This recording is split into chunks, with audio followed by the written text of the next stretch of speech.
The pinch method. For this technique, you only need a bit of clay, perhaps a wire tool to cut your clay, and your hands. Before I start any technique, I wedge my clay. This clay has been sitting in my studio for a few weeks, so it's a bit harder than usual. I slam the bag so that the moisture on the outside of the clay moves towards the inside.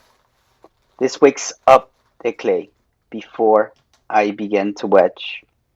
I'm cutting a piece of clay that I am comfortable with, something like the size of a nice loaf of bread.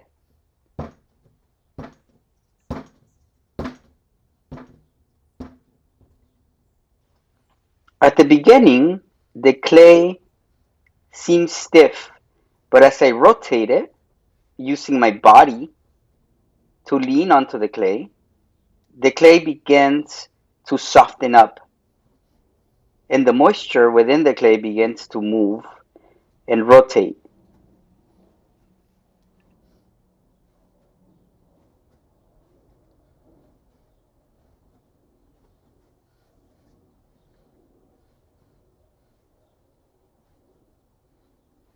After a few rotations, I begin to ease off the pressure, but I continue the momentum and the rhythm to move the clay around to create a nice oval round shape.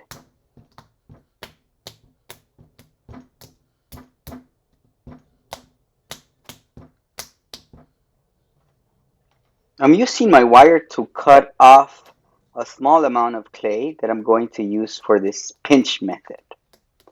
The rest of the clay that I won't be using, I am going to place inside of the bag in a nice round form so that the sharp edges don't dry fast. And I'm going to seal that bag so that the clay could remain moist.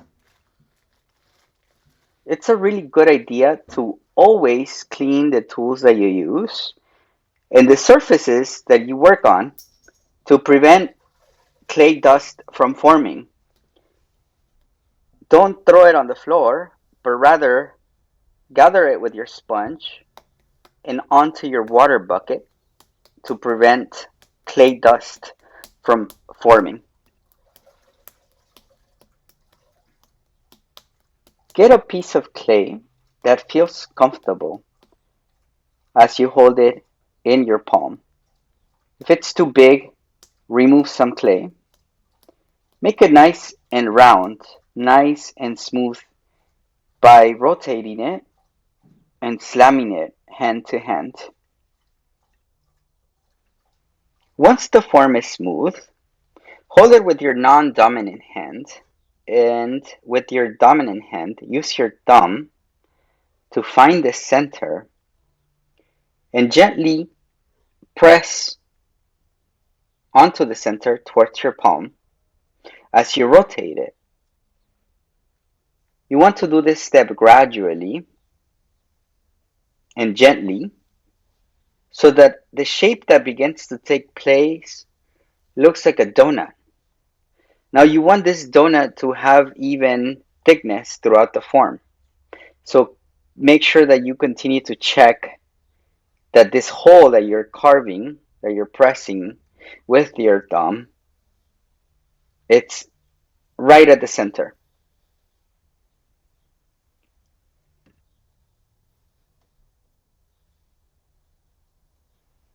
Continue this rotation gently. Now you might see that some surface cracks begin to develop. Smooth these down with your fingers. Press them down and erase them. Continue to rotate the form and try to gauge that the thickness between your thumb and the palm is no more than a quarter of an inch. You're aiming for about a quarter of an inch to an eighth of an inch. Okay? You only learn this through intuition. through repetitive practice. In this first step, you are pressing down towards A. And so continue to do that. Continue to do that until you feel that you have about a quarter of an inch.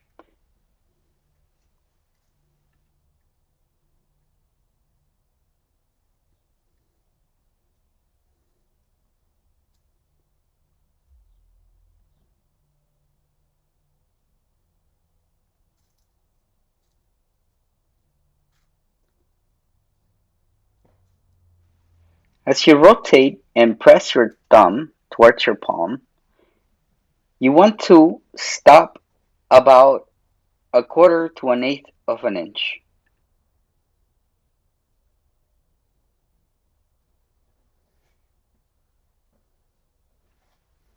If you see small cracks on the surface of your bowl, rub them down with your thumb or fingers. Never add water, as water will make the problem worse. These stretch marks are a good indication that you are reaching the desired thickness. Now it's time to move from point A to point B. Point B in this case is the side of the bowl. I am now focusing the pressure on the side of the bowl by gently leaning the bowl on its side and against my palm and concentrating the pressure on the side of the bowl as I rotate it.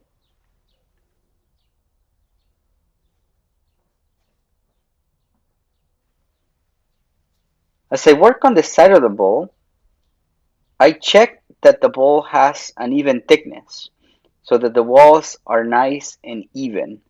And now I am able to adjust my hands and rub down any potential small cracks and stretch marks as they happen.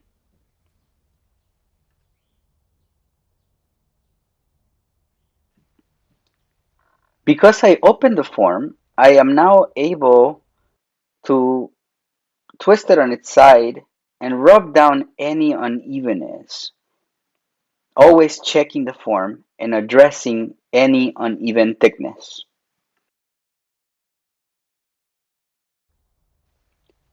As I notice small cracks on the rim or stretch marks, I rub them down with my finger gently or my thumb.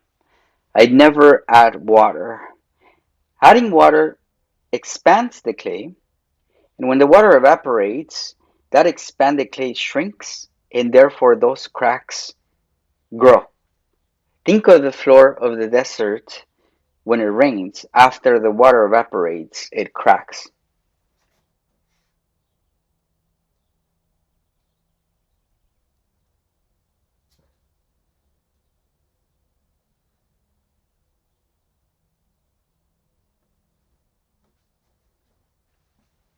As you work with these bowls, the more bowls you practice with, the more you are going to intuitively understand what hand movements work best.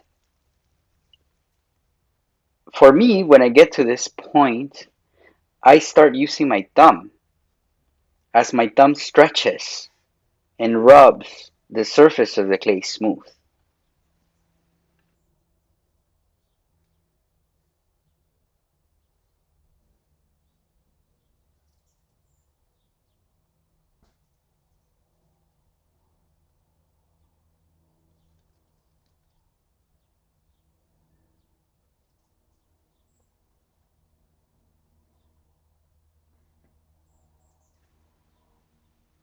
As you reach the desired thickness on the side of the bowl, you are gradually going to move from B to C. You're going to start to press the rim of the bowl. And as you press the rim of the bowl, you are going to also address any potential cracks that might develop.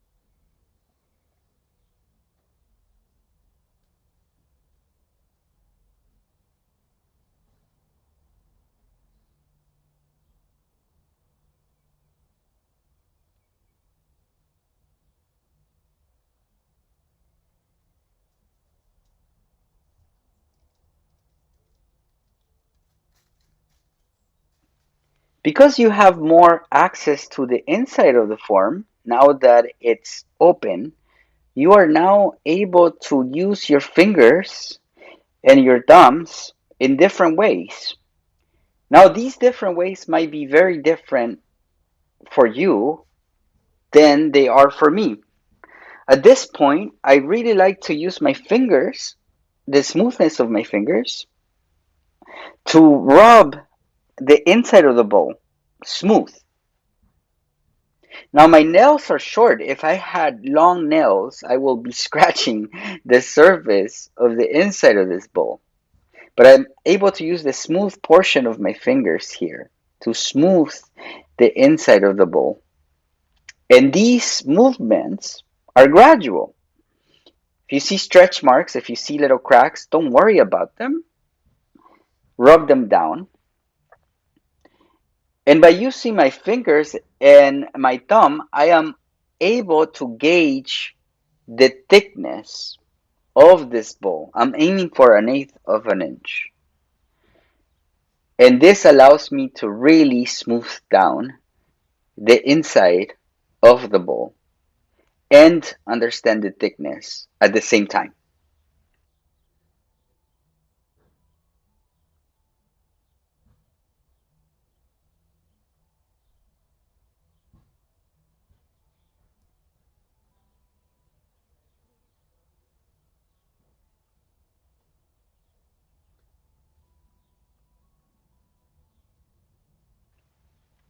I am paying close attention to any area that might be thicker than another area, and I address it with gentle pressure between my thumb and index finger.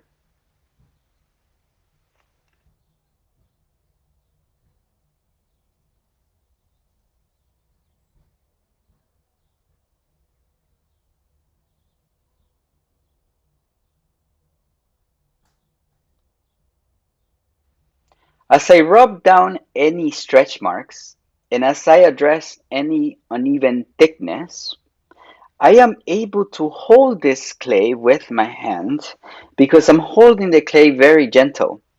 But also this clay, it's perfect. It's nice and plastic. It's not too wet. Sometimes clay bodies come really wet when they are fresh out of the bag. And if that's the case, by the time you get to this stage, your form might be turning into an oval bowl rather than a round bowl. So you have to make sure that the pressure that you're using, the way that you are holding the bowl is gentle. But if your clay is too wet, you have to allow it to firm up for a few minutes by placing your bowl upside down, okay, so that it airs out and stiffens out a little bit.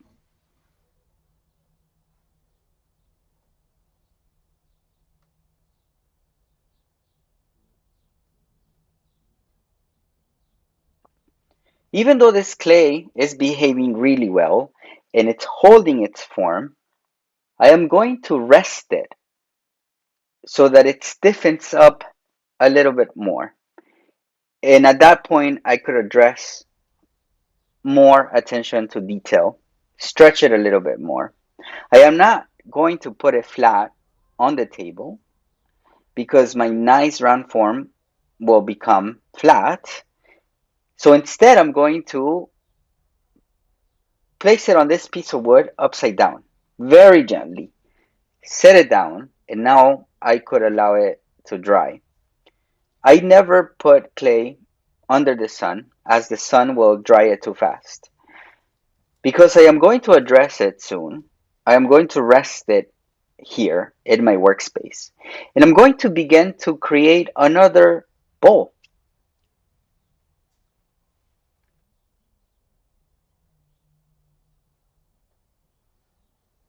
Remember that to learn a new technique, you have to practice it over and over.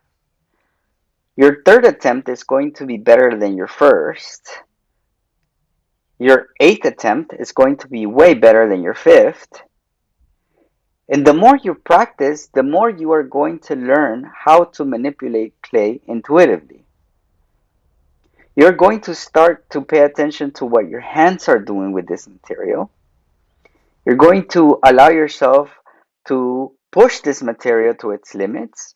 And in the process, you're going to learn the best ways of using your hands to manipulate this material.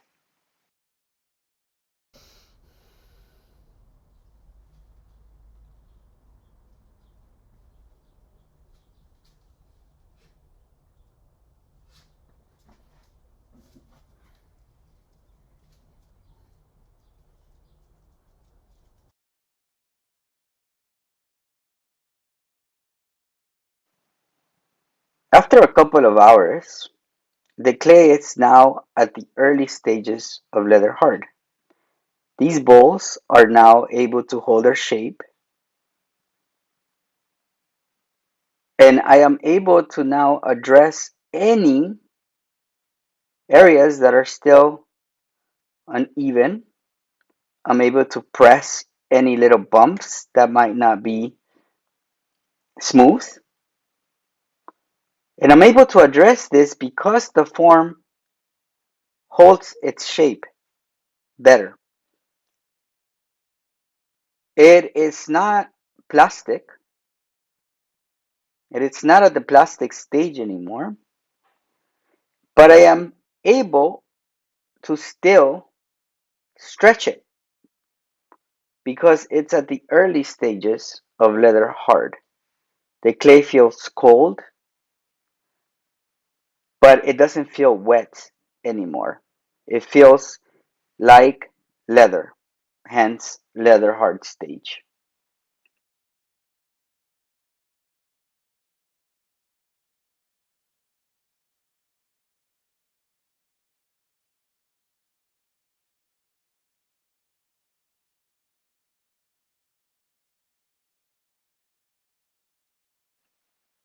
I am using my thumb and the tips of my fingers to smooth down any uneven areas. I am also addressing the rim for any potential stretch marks or small cracks.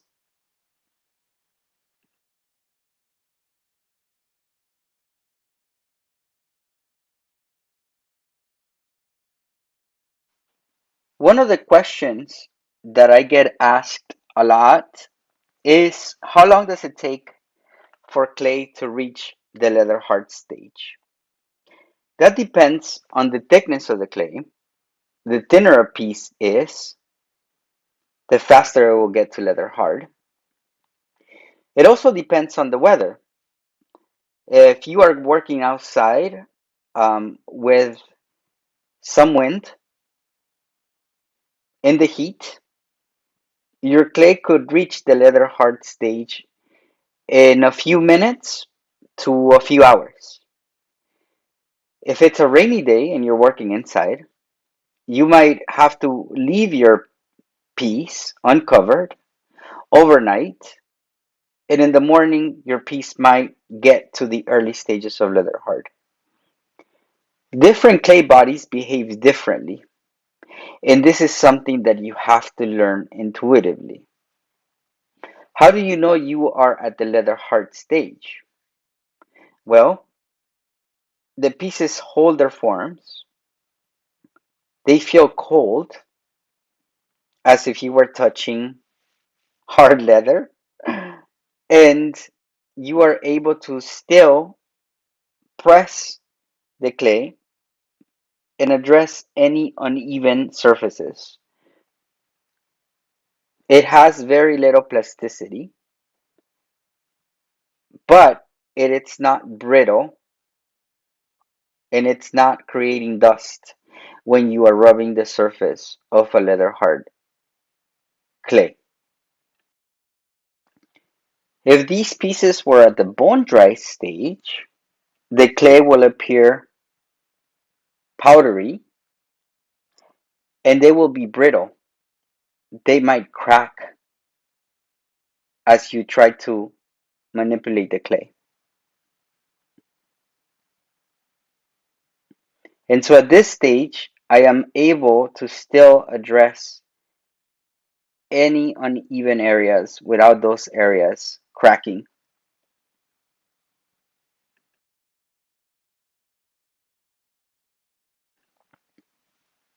At this stage, after you have addressed your pieces, you want to cover those with plastic because you want to keep them at the leather hard stage.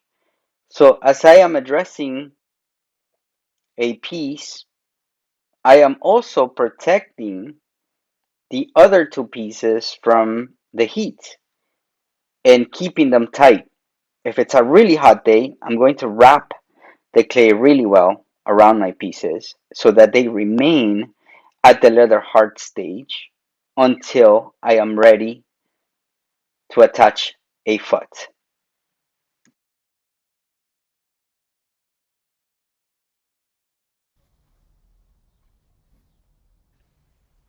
At this point, the bowl is leather hard, so I am able to put it upside down without the form losing its shape. I'm using this banding wheel to place the form at the center, and I'm looking for the place where the bottom of the bowl begins and where the side of the bowl starts. So it's somewhere here, and I'm going to circle to create a circle, and using my needle tool, I'm going to scratch the surface of this circle that I carved out where the foot is going to be attached. And I am scratching it thoroughly. There are no flat areas visible after I scratch the surface.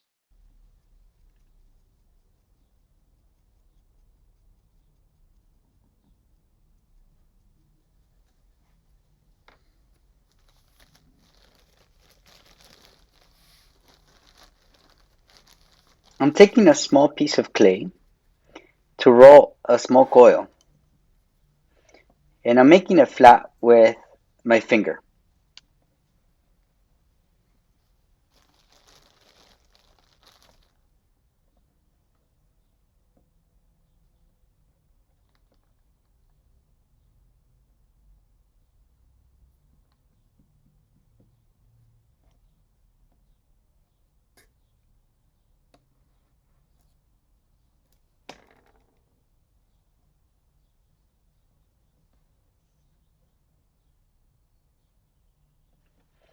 I am measuring this flat coil and cutting it to size so that it fits as a foot.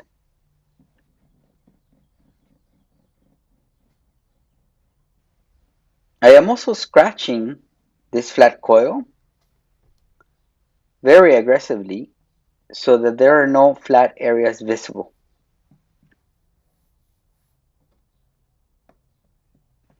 As you can see, this is very aggressively scored, both of them. I am now using some thick joining slip made out of the same clay body so that it shrinks at the same rate. Remember that clay bodies shrink at different rates, and therefore you have to use a slip made out of the same clay body.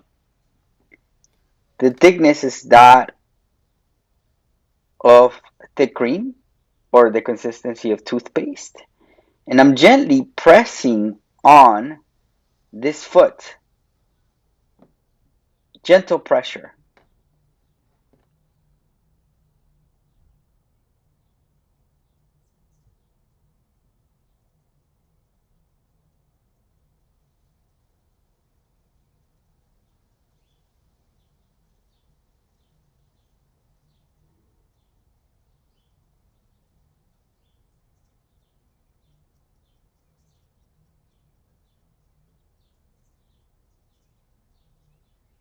I am using the tips of my finger to remove excess slip.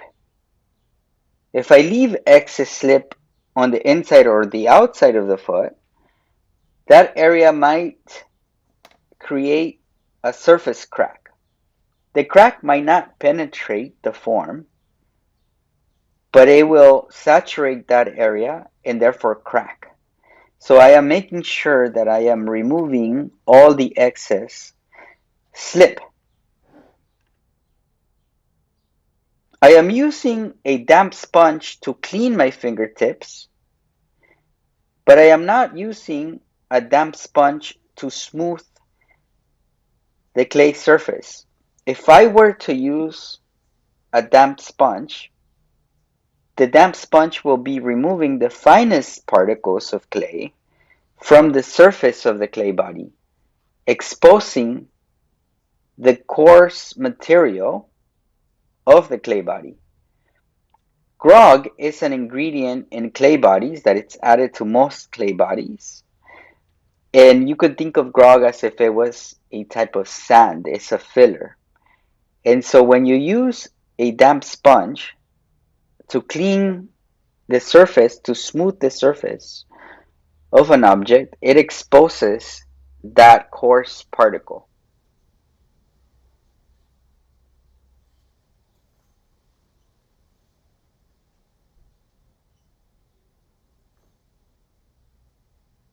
I am writing my full name because most pinch bowls all look the same.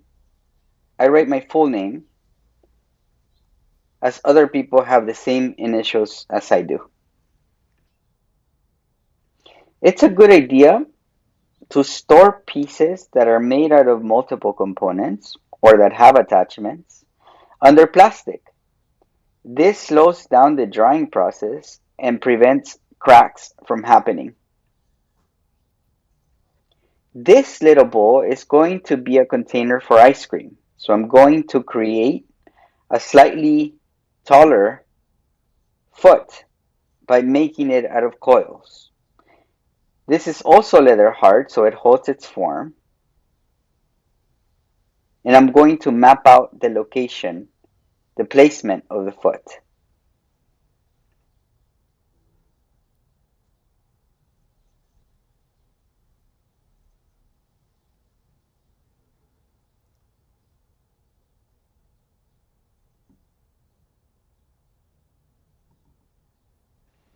I am rolling a small coil that I'm going to attach. And so for this little coil, I'm also going to scratch the surface.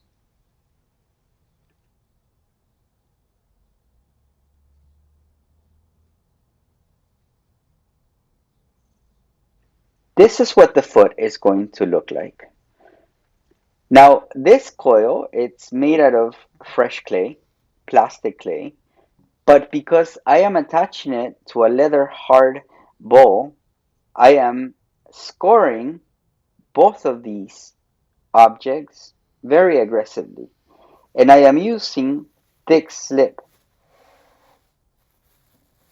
However, the next coils that I add to this plastic coil, because they are going to come out of the same bag and have the same moisture content as this little coil, I am only going to use pressure to press new coils onto this attached coil.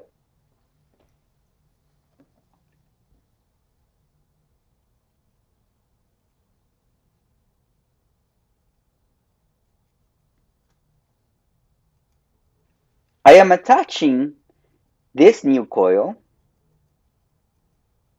to the attached coil because both of these coils are still plastic and therefore they adhere with pressure.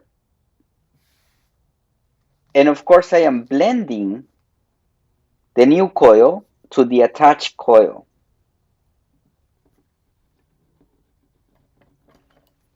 When I attach a plastic coil to a plastic coil, I attach it on the side and on the top of the existing coil.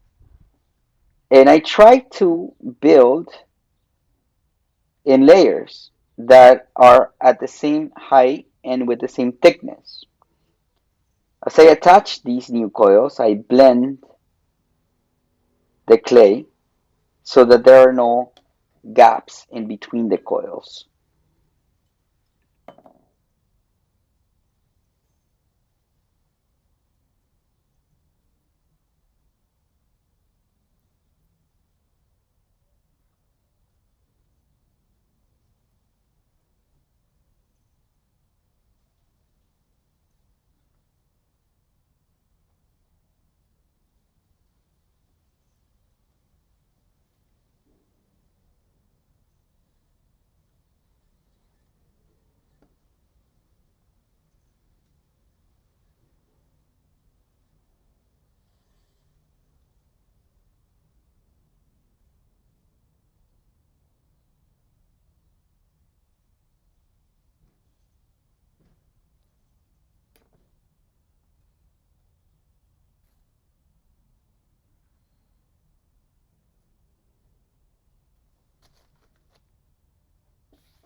As I add these last coils, I am also expanding the form so that they become the foot of a little ice cream chalice.